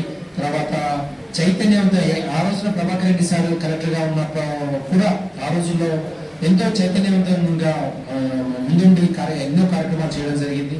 సో వారు నా మండలంలో ఆ రోజున హన్మకొండ మండలంలో నేను కూడా అక్కడ ఎంపీగా ఉండడం జరిగింది. హన్మకొండ హసన్పర్తి అనేది కూడా చాలా చైతన్యవంతమైన గ్రామాలు, మండలాలు. జితేందర్ కానీ నేను ఇప్పుడే చూశాను, కుమార్ హసన్పర్తి వండపాడు గ్రామం అని చెప్పేసి మహేందర్ వేలేరు అంటున్నారు. ఇవన్నీ కూడా ఇక్కడ గ్రామాల్లో ప్రతి గ్రామాల్లో కూడా చైతన్యం ఉంటుంది. అది ప్రశ్నించే గొంతుకలన్నీ కూడా ఈ గ్రామాల్లోనే ఉంటాయి. ఇవన్నీ కూడా నిజానికి కూడా ప్రశ్నించే గొంతుకలే. ఆ రోజున పట్టుపల్లి కానీ, తరాపల్లి కానీ, పైడిపల్లి కానీ, మన ఆరపల్లి కానీ. సో అందుకోసం జితేందర్ చాలా చైతన్యం మాట్లాడుతూనే ఉన్నాడు. సో ఇవన్నీ కూడా నాకు అనిపిస్తుంది. హన్మకొండ హసన్పర్తి లాంటి ఇవన్నీ కూడా చాలా ప్రశ్నలు అవి మామూలుగా అంటే మనం ఈ డయాస్ మీద చెప్పలేని ఆ గొప్ప నాయకులందరూ కూడా సో గతించిన నాయకులందరూ కూడా గొప్ప నాయకులు. ఈ సమాజ రుగ్మతల మీద, సమస్యల మీద ఎంతో చైతన్యవంతంగా వారి జీవితాన్ని కూడా అర్పించి ప్రశ్నించి అంతర్లీనమైపోయిన అంతరార్థమైన వ్యక్తులు ఎందరో గొప్ప వ్యక్తులు ఈ హన్మకొండ హసన్పర్తి ఇవన్నీ మండలాల్లో ఉన్నందుకు, అక్కడ పనిచేసినందుకు నేను ఎంతో గర్వపడుతున్నాను. సో ఈ రోజు వాస్తవానికి నాకు వేరే పని ఉండే అయినా కానీ మా కుమార్ పుస్తకావిష్కరణలో పాల్గొనాలనే ఉద్దేశంతో రావడం జరిగింది. వచ్చినందుకు మిమ్మల్ని అందరినీ కలుసుకునే అవకాశం కూడా నాకు దొరికింది. నాకు శ్రీనివాసరావు సార్ కూడా నాకు తెలుసు, వారు ఎన్నో కవితలు సాహిత్యం పట్ల వారికి ఉన్న అభిలాష అవన్నీ కూడా నాకు చాలా సంవత్సరాల నుంచి సరే సార్ డైరెక్ట్గా కలవకుండా నేను ఎప్పటి నుంచో ఫాలో అవుతున్నాను. సో అట్లాగే మహేందర్, సో ఆయన కూడా కవిగా ఒక పుస్తకం రాశాడు, ఆయన కూడా అభినందనలు. సో ఇక్కడ వేదిక మీద ఉన్న రవి బాబు కూడా ఎంపీఓ. సో నాకు అనుకోకుండా ఒక రోజు ఒక మెసేజ్ గ్రూప్లో పెట్టి ఉండే ఏదో సందర్భంలో అభినందనలు విషయం చెప్పడానికి. దాంట్లో 10 లైన్లు కవిత్వం ఉన్నది. నేను అప్పుడు అనుకున్నా మా రవి బాబు కూడా ఒక కవి అని చెప్పేసి. సో అట్లా మీ అందరికీ కూడా సో కవి ఒక మన నక్క కుమారు జాతీయ ఉపాధి హామీ పథకంలో భాగస్వామైనందుకు మీ అందరికీ కూడా ఉపాధి హామీలో ఉన్న ఉద్యోగస్తులందరికీ కూడా ఒక గొప్ప గర్వకారణము. సో మీ కుటుంబ సభ్యులందరూ కూడా ఇద్దరు అమ్మాయిల అబ్బాయిని ఇప్పుడే చూడడం జరిగింది. సో ఒక మంచి కవిగా మీ కూతుళ్ళు, మీ బాబు, మీ అది అందరూ కూడా ఇక్కడ కుటుంబ సభ్యులు ఉండడము సో మీ అందరికీ కూడా గర్వకారణం. సో నాకు ఈ చక్కటి అవకాశం ఇచ్చిన వేదిక మీద ఉన్న పెద్దలందరికీ, ఇక్కడికి వచ్చేసిన మీ అందరికీ కూడా పేరు పేరున ధన్యవాదాలు. అలాగే కుమార్కు ఇట్లాంటి చక్కటి మంచి కవిత్వాన్ని తీసుకొచ్చేసి ప్రశ్నించే ఒక కవిగా నువ్వు మారాలని కోరుకుంటూ, సో నేను ఈ వేదికపై నుంచి నేను ఈ కాపీల్లో ఒక 50 కాపీలు నేను తీసుకుందామని అనుకున్నాను. ఇక్కడ మంచి ప్రోత్సాహకంగా ఉండాలని కోరుకుంటున్నాను. నాకు ఒక 50 కాపీలు పంపించండి. సో వాటికి సంబంధించిన డబ్బులు కూడా నేను మీకు ఇచ్చే ఏర్పాటు చేస్తాను. Thank you so much. అంత హ్యాపీగా మాట్లాడతారు. సభ నుంచి వెళ్ళాలని నేను అనిపించకుండా, ఆయన జనరల్ గా అధికారులు రాగానే మేము ఒక 2 నిమిషాలు వెళ్ళిపోతాం సార్, మమ్మల్ని మాట్లాడించండి. కానీ ఉంచండి సార్, 4-5 మాట్లాడదాకా నేను ఉంటాను, ప్రాబ్లం ఏం లేదని ముందు ఆయన ఆ భరోసా ఇచ్చాడు కాబట్టి నేను సభను కొద్దిగా సజావుగా జరగగలిగిందని. సో శ్రీనివాస్ గారికి ధన్యవాదాలు. మీరు చెప్పినటువంటి ఇన్సిడెంట్ నాకు కూడా జరిగింది సార్. ఒకటి మీకేమో కొట్టపల్లి సీతారామయ్య గారిని, నాకేమైందంటే 1978 ఆ ప్రాంతంలో 1978లో గ్రాడ్యుయేషన్ లో పేరువారం జగన్నాథన్ సార్ ఏం చేసిందంటే, చైతన్య సాహిత్య కార్యక్రమాలు జరుగుతున్నాయి లైబ్రరీలో, నువ్వు వెళ్ళక్కడ, నువ్వు కవితలు బాగా రాస్తాను పో అన్నారు. అక్కడికి వెళ్ళిన తర్వాత కవితలు చదివినా, కానీ నా అదృష్టమే ఆ రోజు డయాస్ మీద కాలేజీ ఉన్నాను. ఇంకా ఏమైంది, నెక్స్ట్ డే నేను చాలా చిన్నపిల్లవాడిని, ఎవరో మన శంకర్రావు లాంటి జర్నలిస్ట్ చూసి చిన్నపిల్లవాడు చాలా ముద్దుగా ఉన్నాడు, మీకు ఫోటో వేయాలని నెక్స్ట్ డే పత్రికలో వచ్చింది అది. ఇక నెక్స్ట్ డే నుంచి నాకు మా మిత్రులు, తర్వాత కొంతమంది అప్పుడు చాలా సీరియస్ గా ఉండే ఇష్యూస్ అనేసి 80s చాలా సీరియస్, RSU ABP చాలా గొడవలు అవుతున్నట్టు సందర్భం. అట్లాంటి సందర్భంలో ఇక నీకైతే ఉద్యోగం రాదులపై డిసైడ్ చేసుకోని చెప్పేసి, ఎందుకు కాలేజీతో కలిసిన ఫోటో ఉంది, అది ప్రాబ్లం. సో అప్పుడు అట్లాంటి పరిస్థితి ఉండే. ఎప్పుడైతే కాలేజీకి పద్మవిభూషణ్ వచ్చిందో అప్పటి నుంచి కాలేజీతో అందరు మాట్లాడారు. సో ఇట్లాంటి సందర్భాలు చాలా ఉంటాయి. అంటే ఒళ్ళు గౌరవపడుతూ ఉంటాయి. ఒక్కో సందర్భంలో మనం మాట్లాడుతూ ఉంటాం, చేస్తూ ఉంటాం, కానీ చాలా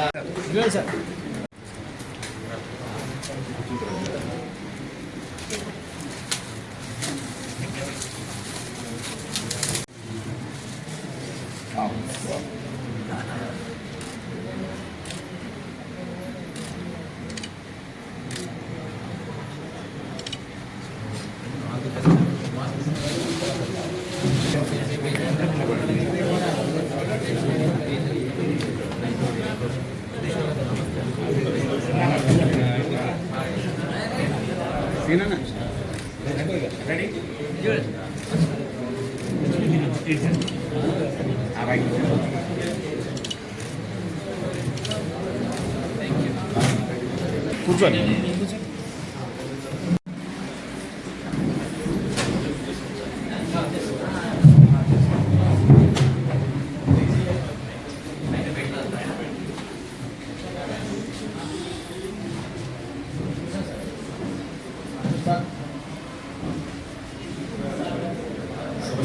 నమస్కారం.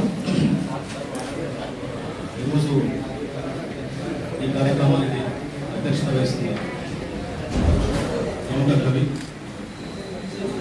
ప్రముఖ అట్లాగే ఏయు రిటైర్డ్ ప్రొఫెసర్ సిబ్బంది గారు, అట్లాగే రాజభద్రయ్య గారు, ఈరోజు ఈ కార్యక్రమానికి మూల పురుషుడైన కుమారస్వామి గారు, ఓడుగల్లు కవిత్వాన్ని ప్రపంచానికి బలంగా చూడుతున్న మిత్రుడు మహేందర్ గారు, జర్నలిస్ట్ మిత్రుడు, అందరికీ నమస్కారం. ఈ కార్యక్రమంలోకి వెళ్లే ముందు ఒక ముఖ్య విషయం, అడిషనల్ కలెక్టర్ శ్రీనివాస్ గారు ఉంటే బాగుంటుంది అనుకున్నా, బట్ ఆయన హెక్టిక్ షెడ్యూల్ నడుపుతారు. వరంగల్లో ఒకప్పుడు సాహిత్య సభలు, సాహిత్య కార్యక్రమాలు జరగాలంటే రాజరాజ నరేంద్ర భాషణ జరుగుతుంది. దాదాపు ఇక్కడ శిలావస్థ చేరుకుంటున్నాను. ఆ తర్వాత తెలంగాణ వచ్చిన తర్వాత వరంగల్లో సాహిత్య సాంస్కృతిక కార్యక్రమాలకు ఒక వేదిక అంటూ లేదని చెప్పి కాలేజీ ఫౌండేషన్ వాళ్ళు ఇక తెలంగాణ సమాజంగానే డిమాండ్ చేసిన నేపథ్యంలో కాలేజీ కళాక్షేత్రం పేరుకపోయిన రోజువారి దుమ్ములను దులిపేటివే కళలు అని అంటాడు. 64 కళలలో కూడా మరి కవిత్వం ఒకటిగా చెప్పవచ్చు. ఇంకా మనం చూస్తే a good work done little by little it becomes a great work. ఒక చిన్న పనిని మనం మొదలుపెట్టి ప్రయత్నం చేస్తుంటే కాలక్రమంలో అది ఒక గొప్ప మహోద్యమంగా కార్యరూపం దాలుస్తుంది. ఇక మూడో విషయం ఏంటంటే, మనం ఈ సమాజానికి ఏదో ఒకటి ఇవ్వడానికి మానవుడు భూమి మీదకి వచ్చింది. Give the best you have to the world, the best will come back to you. ఈ ప్రపంచానికి, ఈ సమాజానికి నువ్వు ఏదైతే ఇస్తావో మళ్ళీ అది మీ కుటుంబాలకు తిరిగి వస్తుంది. ఇంకా మన సమాజాన్ని జాగృతం చేయడానికి, మేలుకొల్పడానికి, సుప్తావస్థలో ఉన్న సమాజంలో ఒక జ్వాలను రగిలించాలంటే అక్షరాన్ని ఆయుధంగా మార్చాలి. అందుకనే మన భారతదేశంలో ఒక ఫిలాసఫీ ఉన్నది. Our ancestors said that you should light even a small lamp instead of the cursing darkness around you. చుట్టూ ఉన్న చీకటిని తిడుతూ కూర్చోవడం కన్నా ఒక చిన్న దీపాన్ని వెలిగించమని చెప్పిండు. మరి అన్న అక్షరాలను ఆయుధంగా మార్చి కవిత్వంతో ముందుకు వస్తున్నాడు. చాలా గర్వించదగిన విషయం. అందుకని మాక్సిమ్ గోర్కీ అమ్మ నవలలో అంటాడు, ఈ పుస్తకం నాకు ఈ విశ్వాన్ని, ప్రపంచాన్ని పరిచయం చేసింది. ఈ యొక్క నా మనసుకు, నా ఊహలకు రెక్కలనిచ్చింది. ఈ పుస్తకమే లేకుంటే నేను నీచంలో, మౌఢ్యంలో పడి ఉండేవాడినండి. పుస్తకం. ఇంకా బండి నారాయణ ఏమంటాడంటే, పుస్తకాలు అనేటి ఒక తరం నుంచి ఇంకో తరానికి విజ్ఞాన పరంపరను అందించే వనరులే పుస్తకాలు. ఇంకా చెప్పాలంటే book window of the world knowledge.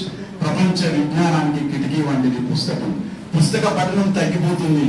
ఇంకా ఇట్లాంటి కవిత్వాలు రాసిన అన్న భవిష్యత్తులో ఇంకా మంచి మంచి కవితలు అందించాలని నేను మనస్ఫూర్తిగా మరి అన్న క్లాస్మేట్ కోరుకుంటూ, మరి ఇమానుయేల్ అన్న కూడా కళాభివందనం తెలియజేస్తూ ఒక పాటతో ముందుకు పోదాం.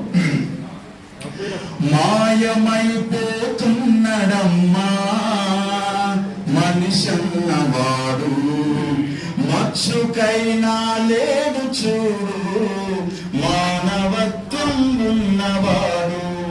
నూటికో కోటికో ఒక్కడే ఒక్కడు, యాడ ఉన్నడో గాని కంటికి కనరాడు. మాయమైపోతున్నడమ్మా మనిషన్నవాడు, మచ్చుకైనా లేడు చూడు, మానవత్వం ఉన్నవాడు. నిలువెత్తు స్వార్థము నీడలా గుస్తుంటే చెడిపోక ఏమైతడమ్మా. ఆత్మీయ బంధాల, ప్రేమ సంబంధాలు దిగజారుతున్నడు యమ్మా. అవినీతి పెను ఆశ అంధకారములోన చిక్కిపోయి రోజు శిథిలమవుతున్నాడు. మాయమైపోతున్నడమ్మా మనిషన్నవాడు, మచ్చుకైనా లేడు చూడు, మానవత్వం ఉన్నవాడు. ఇనుపరెక్కలడేగ విసిరిన పంజాకు కోడి పిల్లై చిక్కి కొట్టుకుంటున్నాడు. ముట్టికి స్వర్గానికి అందకుండా తుదకు అస్థి పంజరమై అగుపించనున్నాడు. కదిలే విశ్వం తన కనుసన్నలో నడువ, కనుబొమ్మలెగరేసి కాలగమనంలోన మాయమైపోతున్నడమ్మా మనిషన్నవాడు. మచ్చుకైనా లేడు చూడు, మానవత్వం ఉన్నవాడు. కుక్కనక్కల దైవ రూపాలుగా కొలిచి పంది నందిని చూసి పడి మొక్కుతుంటాడు. చీమలకు చక్కెర, పాములకు పాలోసి జీవకారుణ్యమే జీవితం అంటాడు. తోడబుట్టిన వాళ్ళ ఊరవతలికి నెట్టి కులమంటూ ఇలలోన కలహాల గిరిగి మాయమైపోతున్నడమ్మా మనిషన్నవాడు. మచ్చుకైనా లేడు చూడు, మానవత్వం ఉన్నవాడు. 25 పైసల గరొత్తులు కాల్చి 65 కోట్ల వరములడుగుతాడు. దైవాల పేరుతో చందాల కైదంద భక్తి ముసుగు తొడిగి బలపోజు కొడతాడు. భక్తి పుట్టేరా నరుడు రక్తిలో రాజయ్యి రాకాసి రూపాన రంజిల్లుచున్నాడమ్మా మనిషన్నవాడు మచ్చుకైనా లేడు చూడు మానవత్వం ఉన్నవాడు అవసరానికి మనిషి సృష్టించి రూపాయి చుట్టూ తిరుగుతున్నడమ్మా రూపాయి కొరకు ఏ పాపానికైతేమి ఒడిగట్టె నదిగా చూడమ్మా కోటి విద్యలు కోటి కోసమన్నది పోయి కోట్లకు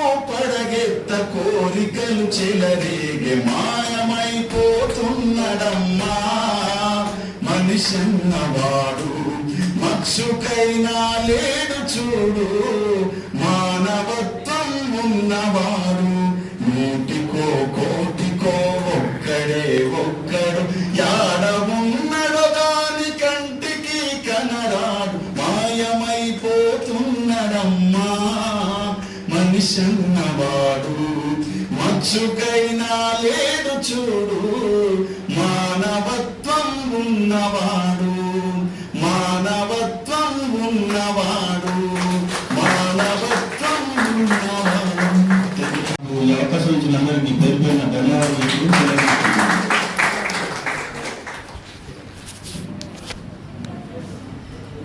అదే అంటే ఒక ఆ సందర్భాన్ని చాలా గొప్పగా ఉపయోగించుకున్నాడు కుమారస్వామి. వాళ్లకు అక్కడ పైన ఎక్కడ ఉన్నా కూడా వీరికి వారి ఆశీస్సులు మీకుంటాయి.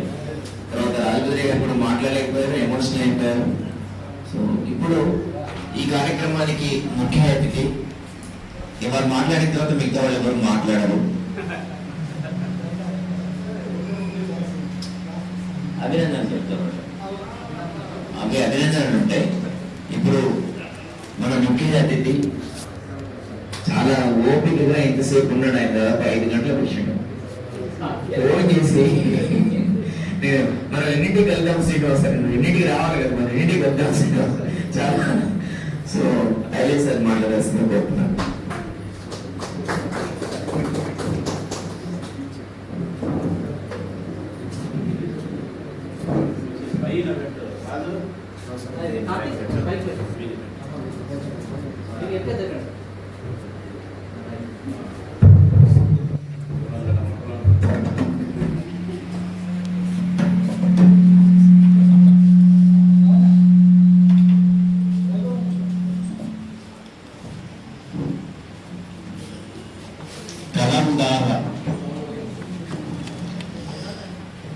నక్కా కుమారస్వామి రఘుపతి గారికి, బిల్లా మహేందర్ గారు మంచి కవి, విద్యా ఫౌండేషన్ అనేటువంటి ఒక సంస్థను స్థాపించి సేవ చేస్తున్నటువంటి వ్యక్తి. ఎవరికి? దివ్యాంగులకు సేవ చేస్తున్నటువంటి వ్యక్తి. కవిత్వం రాయడమే కాదు, కార్యరంగంలోకి దూకి ఒక సామాజిక ప్రయోజనమైనటువంటి కార్యక్రమాలను నిర్వహిస్తున్నటువంటి వ్యక్తి బిల్లా మహేందర్ గారు. రాజభద్రయ్య గారు, వారు 3 దశాబ్దాల పైగా సామాజిక జీవితంలో ఉన్నారు. అంబేద్కర్ భావజాలాన్ని, అంబేద్కర్ చెప్పాడు కదా, నువ్వు నీ జాతికి నీ డబ్బును నీ జ్ఞానాన్ని, ఎవడైనా విశ్వప్రేమికుడే, పర్యావరణాన్ని రైతును ప్రేమించాడు, ఓటరును అసహనంగానే ప్రేమించాడు. ఒక పార్టీలో గెలిచి ఇంకో పార్టీలోకి వెళ్ళినటువంటి రాజకీయ నాయకులను కఠినంగా విమర్శించిన ఈ దౌర్భాగ్య స్థితి ఏంటి ఈ దేశానికని ఈ దేశాన్ని చూసి వారు బాధపడుతూ వచ్చారు. ఒక వ్యక్తి కవిగా రూపొందడానికి ఏ పరిస్థితులు దాని చుట్టూ ఉంటాయి. చాలా మందికి ఉంటుంది, హృదయం లేని వాళ్ళు లేరు. ఇక్కడ ఉన్న వాళ్ళందరూ లిఖించినటువంటి కవులు, రాయనటువంటి కవులే. ఎందుకంటే ఇంత సహనంతో కూర్చోలేరు. ఇలా శ్రీనివాస గారు పెద్ద అధికారి, వారు వచ్చిపోయిందంటే లోపల వారికి కవిత స్పృహ ఉంది. ఎక్కడో గ్రూప్స్ కోచింగ్ చేసుకునేటప్పుడు తెలుగు చదివారట. నర్మస్వామి గురువు కూడా గుర్తు చేసుకున్నారు. కవిత్వం రాయక్కర్లేదు, కవిత్వాన్ని ప్రేమించినా చాలు. కవిత్వాన్ని ప్రేమిస్తే మనిషిని ప్రేమించినట్టు, సమాజాన్ని ప్రేమించినట్టు, సమస్త విశ్వాన్ని ప్రేమించినట్టు. కుమారస్వామి ఆయన రాసిన ప్రతి కవిత వెనుక, ఆయన ప్రభుత్వ ఉద్యోగి, ప్రతి కవిత వెనుక ఒక సామాజిక నేపథ్యం ఉంది. కవిత రూపొందడానికి ఆయనకి ఇంట్లోనే మొదలైంది. అది ఇంట్లో ఎక్కడ ఆయన ముందు మాటలో చెప్పుకున్నారు, కృతజ్ఞతల్లో చెప్పుకున్నారు. చాలా అద్భుతంగా అనిపించింది. రచయిత అభిప్రాయాలు చెప్పుకున్నారు. దీన్ని ప్రస్తావించారు మిత్రుడు బిల్లా మహేందర్ గారు. ఒక్కసారి మన కుటుంబ నేపథ్యాన్ని ఎవరి వారం ఆ నేపథ్యాన్ని చూసుకున్నప్పుడు జ్ఞాపకం చేసుకున్నాడే. నీతిగా ఉండాలని, నిజాయితీగా ఉండాలని, నిజాయితీగా బతకాలని, కష్టాన్ని ఇష్టంగా చేయాలని, ఎవరిని మోసం చేయకూడదని, అందరూ సమానమనే భావజాలం, హేతువాద దృక్పథం మా నాన్నగారి నుండి అలవర్చుకున్నదే నిజమని పాటించడం నేర్చుకున్నాను. ప్రతి వ్యక్తికి తండ్రి హీరో. ఎవరి వ్యక్తికి ఎవరి తండ్రి వారికి హీరో. మన జీవితానికి కథానాయకులు వాళ్ళే దాదాపు. అది తండ్రి నుంచి నేర్చుకున్నాడు. మా అమ్మ నుండి నవ్వించడం, అందరిలో కలిసిపోవడం, వీలైతే సహాయం చేయడం, ఉన్న దాంట్లో తృప్తిగా జీవించడం అలవాటుగా మారిపోయింది. ఇల్లే పాఠశాల. ప్రతి వ్యక్తికి ప్రథమ పాఠశాల ఏమిటి అంటే ఇల్లే. ఆ ఇంట్లో గొప్ప సంస్కారవంతులైనటువంటి తల్లిదండ్రులు ఉండడం, ఆ తల్లిదండ్రులు పిల్లల్ని ప్రేమించడం, ఆ ప్రేమలో వాళ్ళ భవిష్యత్తును రూపుదిద్దుకునేలాగా చేయడం కనిపిస్తుంది. పిల్లల్ని నువ్వు ప్రేమిస్తే పెద్దయ్యాక వాళ్ళ సమాజాన్ని ఆ కాలం ఆ వాహికలు అప్పుడు అట్లనే ఉన్నారు. ఎంచేతంటే 1980 వరకు ఇక్కడ వరంగల్లో మొత్తం కూడా చేతనావర్త కవులు అంటే పద్య కవులు, తర్వాత చేతనావర్త కవులు, అంతకుముందు విప్లవ కవులు, తిరుగుబడి కవులు, చేతనావర్త కవులు వీళ్ళందరూ ఉన్నారు. వీళ్ళల్లో ఇద్దరు పద్య కవులు, ఒక ఆయన పూర్తి భారతదేశం గురించి మాట్లాడే కవి ఆ చేతనావర్త కవుల్లో, ఒక ఆయన పూర్తిగా సెట్ అయిపోతుంది రాసేటువంటి కవి. మా కొత్త తరానికి అప్పుడు ఉన్నవాడు శ్రీశ్రీ, మళ్ళీ కాడు వచ్చి. కాబట్టి ఆ వాహికను పట్టుకున్న మా కాలేజీలకు అప్పుడు వెళితే, నేను చెప్తే కదా నల్సార్ యూనివర్సిటీ వైస్ ఛాన్సలర్ కృష్ణదేవరాయన్ ఉండేవాడు. వాడు పూర్తిగా వరవరావు గారి అనుకో కాలేజీలో బడికి వస్తూనే మరో ప్రపంచం ఈ వాడి ఇన్స్పిరేషన్ అప్పుడంతా అట్లా ఉండేది. సో అట్లాంటి సందర్భంలో ఆ వాయిక అప్పుడు కరెక్టే. ఇప్పుడు ఈ సందర్భంలో ఈ వాయిక ఇది కరెక్టే. మనము వాయికలను దాటి మాట్లాడుకోవడం కుదరదు. ఒక కవిని అసెస్ చేసేటప్పుడు, అందుకే కార్తీక్ తో మాట్లాడుతున్నప్పుడు ఇప్పుడు రాస్తున్నటువంటి కవిత్వాల్లో అప్పటివన్నీ ఉన్నాయా కార్తీక్ అంటే, నిజమే సార్ అని అన్నావు కదా కార్తీక్. కొత్త వస్తువులు ఏమి లేవు సార్. మళ్ళీ ఇదే పర్యావరణం ఉంది, ఇదే అన్నీ ఉన్నాయి, కానీ అప్పుడు రాసినటువంటి విధానాలు వేరున్నాయి, ఇప్పుడు రాసినటువంటి వాహిక వేరే. ఆ వాహికను పట్టుకున్నటువంటి వాడు కుమారస్వామి. అందుకే ఆయన ఇవాళ విశ్వప్రేమికుడిగా మీ ముందు నిలబడ్డాడు. థ్యాంక్ యూ అండి. ఎక్కువ మాట్లాడేది ఏం లేదు. ఇప్పుడు ఓవర్ టు కుమారస్వామి, నీ స్పందన.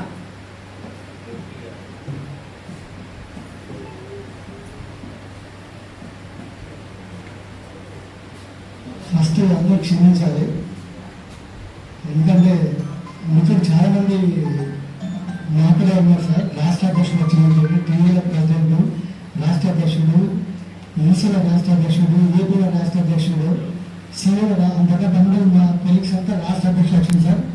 దయచేసి సందర్భంగా చేయడానికి వెళ్ళకపోయినా క్షమించాలి. స్టేజ్ దృష్టిలో పెట్టుకొని మీరందరూ నన్ను మనస్ఫూర్తిగా క్షమిస్తాను ఆశిస్తున్నా. తర్వాత నా బాగా యాక్చువల్గా ఇప్పుడు కూడా మా సొంత మా చెల్లెలు భర్త సార్ కింద కూర్చున్నాడు, బాగా కూడా క్షమించాలి నన్ను. సరే నేనేంటంటే ఇక ఇప్పుడు అందరు చెప్పిన టైం లేదు, అధ్యక్ష 10 నిమిషాలు ఒక 5 minutes మాట్లాడతా సార్.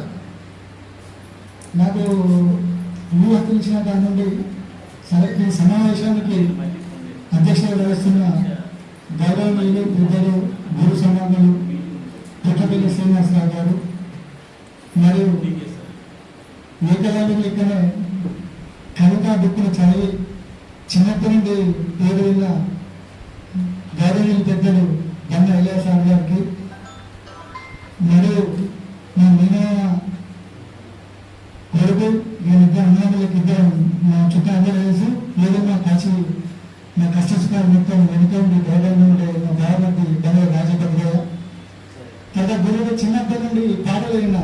సార్ పాటలు కవిత కారణాలు, ఎందుకంటే బెల్లంపల్ల సార్ మాటలన్నీ మాటలే పాటలు.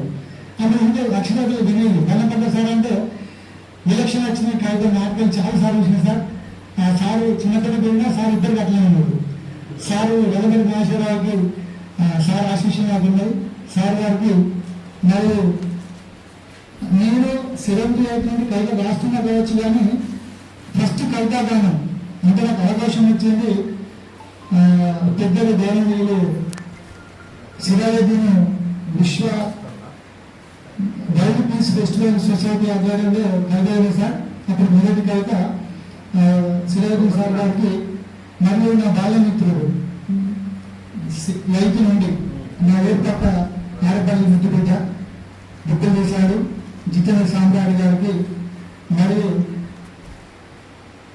కదే కాదు ఆత్మీయ స్పందన వివరించే గుణం, తర్వాత సేవ చేయాలని తత్వం ఉన్న అంటే అందరికీ అవకాశం చాలా మంది చూసినాం. కానీ నేను ఈ మధ్యలో ప్రజెస్ కాంచెలు అభ్యర్థి చేస్తున్నా అంటే ఒక ఏదో సమాజానికి చేయాలనే తత్వం ఉన్న మంచి మనసు గల మిత్రుడు బిఎం మహేందర్ గారికి మరియు నాకు డిపార్ట్మెంట్ పరంగా పెద్దలు గౌరవనీయులు రైదార్ సార్ గారికి మరియు మా ఎన్నికల మండలి ఎంపీడో రఘురెడ్డి గారికి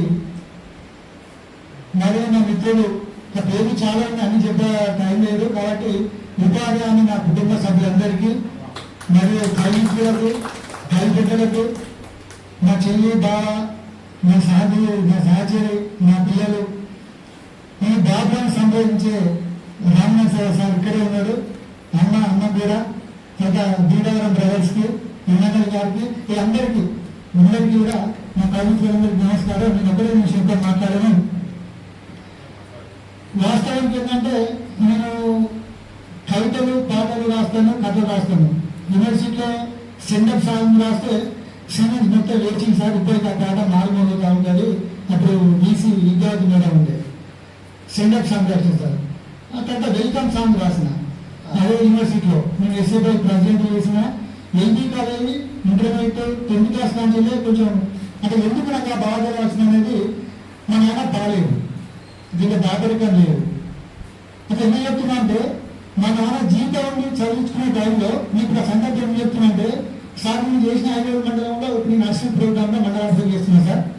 ఒక సర్పంచ్ ఇంట్లో బాలరెడ్డి అని రెడ్డిపాలెం ఇంట్లో భోజనం పెట్టుకుంటూ మాట్లాడితే నాకు బాగా పెద్ద గారు వస్తే చాలా పెద్ద మనిషి, చాలా మంచివాడు సార్. ఎక్కడ సిలిండర్ అమ్మబడని చెప్పాను.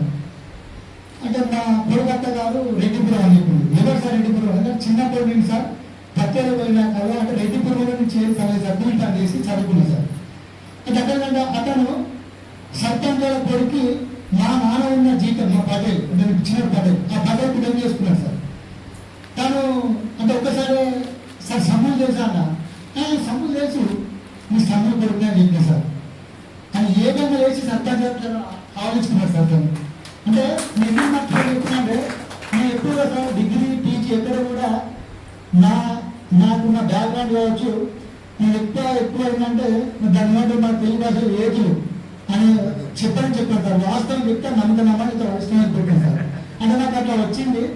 తర్వాత మా నాన్న సేఫ్ ఉండే నాన్న కళ్ళు కానిందంటే ఒక పాట పాడేశారు. నాకు బాగా గుర్తుందంటే అందుకని బంగారు సార్ చెప్పింది సాధ్యం రెండే పాయాలు మాట్లాడేది. సరే దయచేసి ఎవరైనా అనుకోవద్దు. తులసి చెట్టు దేవుడైతే మేకలు ఎందుకు నేసును, రామ నిజమైన దేవుడు కానే కాదు. తీరి దగ్గర సత్యం ఉంటే మధ్యలోకాలు ఎందుకు, రామ నిజమైన అంటే రాముని యొక్క తలుచుకుంటూ ఆ పాట నాకు అర్థం కాలేదు సార్. అని ఇప్పుడు కూడా అదే పాట రిపీట్ చేసేది. తులసి చెట్టు దేవుడైతే రామ నిజమైన దేవుడు కాని కాదు. దీని దగ్గర సత్యం ఉంటే మధ్యలో కరువుందుకో, రామ నిజమైన దేవుడు కాని కాదు అంటే రాముని కాచుకుంటూ విమర్శించారు. నాకు అర్థం కాలేదు సార్. అంటే ప్రశ్న బాగానే పెరుగుతుంటే తర్వాత మీకు సంగతి గుర్తు కాదు. మా నాన్న కాలేజీ ఉన్నప్పుడు టూ వేసుకోవచ్చు అక్కడ పల్లెలు బేలం పెడితే ఆ బేలం పట్టుకొచ్చి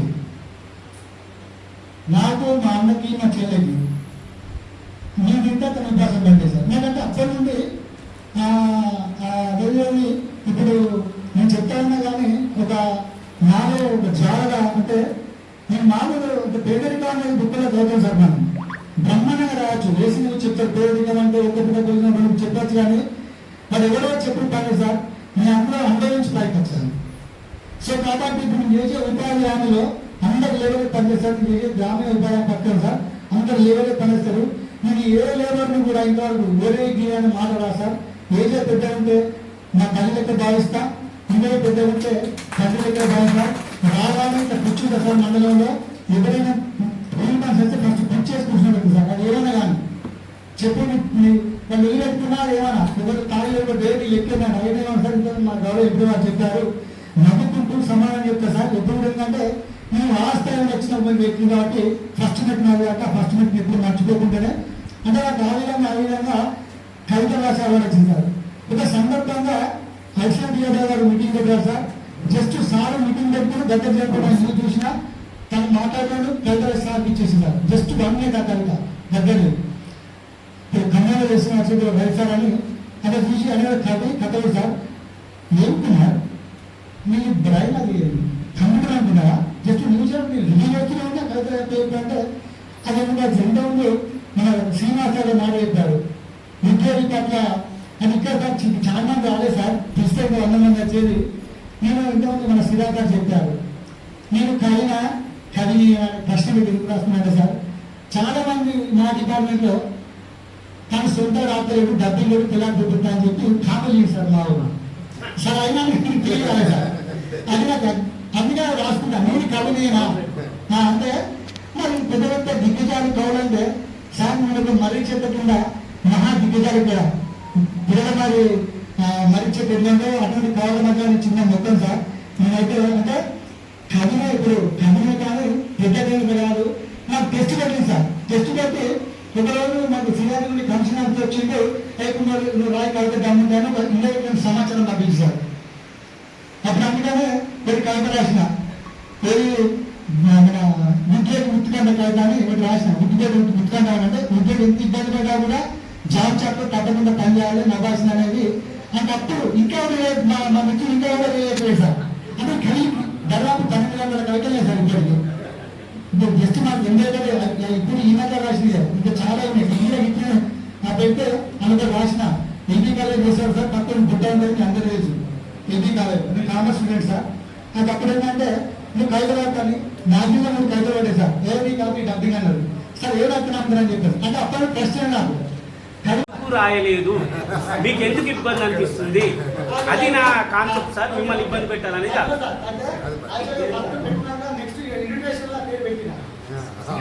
మీరు వచ్చింది తప్పు కాదు తప్పే కాదు. నేను ప్రతి కవితలో నా పేరు నా ఊరు పేరు రాదు. కుమార్ సార్ 100 పాలు అదే ఉంటుంది కింద. కుమార్ సార్ 100 పాలు అన్నకుండానే ఉంటుంది. నువ్వు ఏ పేరు ఇచ్చిన పేరు ఊరు అనేది అమ్మ లాంటిది. చాలా మంది ఊరుకున్నాను భయపడతారు అంటే ఊరికి సార్ థ్యాంక్ యూ సార్.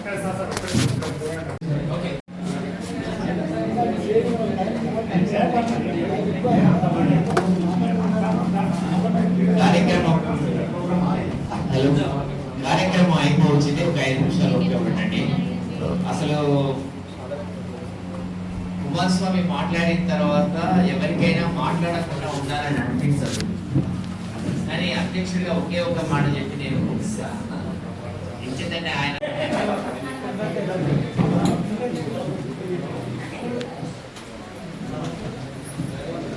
తర్వాత ఈనాటి ముఖ్య అతిథి మన ఆచార్య బొన్నయ్య గారికి ఆత్మీయ సన్మానం కుమారస్వామి గారు నుండి. మేనశ్రీని గారు వల్లంపట్ల గారికి,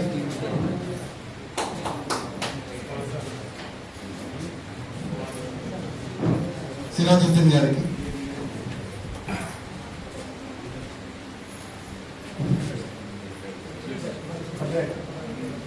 భద్రయ్య గారికి,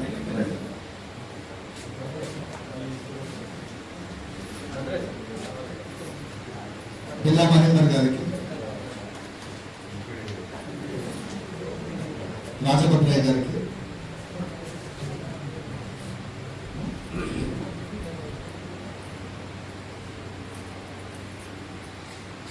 రఘుపతి రెడ్డి గారికి,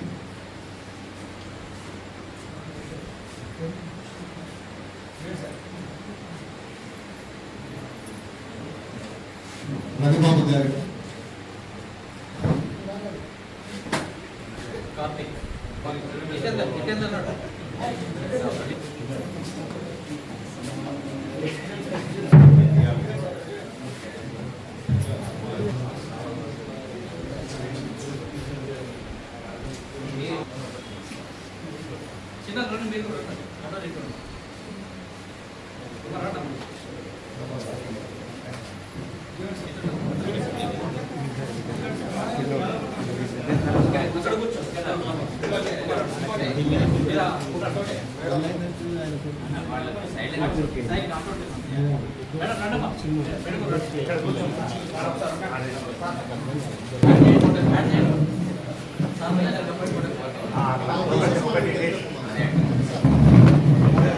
ఇప్పుడు తీసుకున్నాం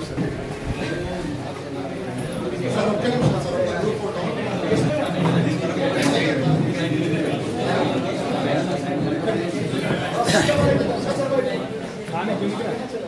ఒక్కసారి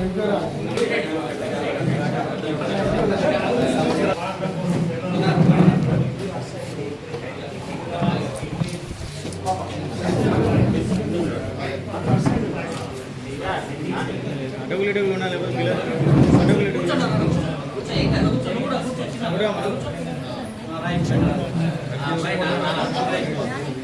చూడాలి.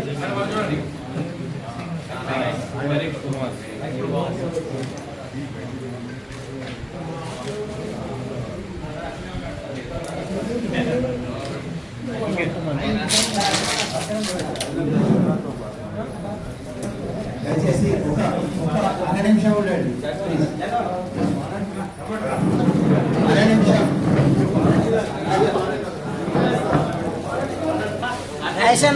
ఫోన్